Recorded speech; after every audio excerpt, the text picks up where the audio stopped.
Hello, this is Pastor Renee Teague, the pastor of this church, the pastor of Enon Church in Studley, Virginia. And today I had to come out here to pick up the mail and to walk through and check the building, and I thought how nice it might be for some of you to see your home church again as we talk. I've walked around it and it is doing well. We've done an excellent job of reducing utility cost and those kinds of things so that Enon can manage if we all continue to send in and bring in our offerings. You will get a count on that this Sunday. I'll have that information posted and it'll be available to you that way. But I thought for just this moment, those of you that this is home and those of you that it is not, maybe this setting could bring a little peace. You know, it's all still here. All I had to do was turn on the lights.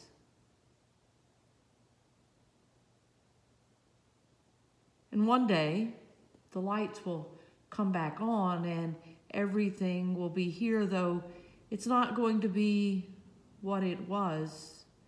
God is opening the cocoon and a new butterfly or giant moth will come forth. Today we're in Philippians 1. I want you to know that what has happened to me has actually happened to spread the gospel so that it has become known throughout the whole imperial guard and to everyone else that my imprisonment is for Christ, and most of the brothers and sisters, having been made confident in the Lord by my imprisonment, dare to speak the word with greater boldness and without fear. Some proclaim Christ from envy and rivalry, but others from goodwill. These proclaim Christ out of love, knowing that I have been put here for the defense of the gospel. The others proclaim Christ out of selfish ambition, not sincerely, but intending to increase my suffering in my imprisonment. What does it matter? Just this, that Christ is proclaimed in every way, whether out of false motives or true, and in that I rejoice. I ponder the energy that has been spent, conflicted over who and how Christ was proclaimed, the energy that is being expended even now in this moment, over how and who and why and what we might proclaim Christ, over thoughts of people that gathered too many and people that think that they have to gather in order to proclaim Christ, even though it endangers others, and people that can and can't go online and can't be in person. And of course, the church itself is conflicted over Holy Communion not being in person. And what are we going to do about baptisms? And what about all those people we've disagreed with, and the people that want gay marriage and the people that don't, and the people that support abortions and the people that don't, and the people that ordain women and the people that don't? And what about the people that think that they have to wear special clothes and the people that don't? What about all of that now? And I think Paul is speaking to us. What does it matter? Just this, that Christ is proclaimed in every way, whether out of false motives or true, and in that I rejoice.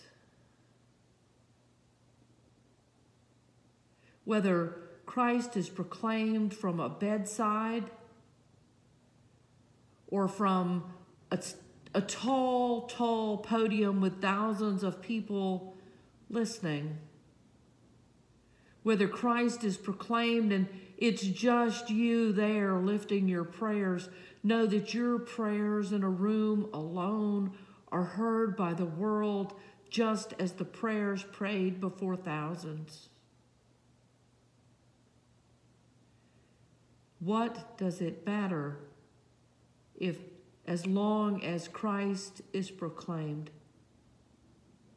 This is the day that the Lord has made, Let us rejoice, Let us rejoice and be glad in it, and be glad in it. This is the day that the Lord has made. Let us rejoice and be glad in it. This is the day that the Lord has made. And then for a little step back in time, you know, what's the very first hymn in the United Methodist hymnal? You know it. Hymn number 57. Oh, for 1,000 tongues to sing my great Redeemer's praise, the glories of my God and King, the triumphs of his grace.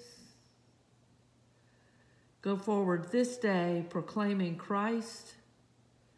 Whether you proclaim Christ in prayers alone in your room, or whether you are able to proclaim Christ at the bedside of another or from your own bed, what does it matter as long as we proclaim Christ? Amen.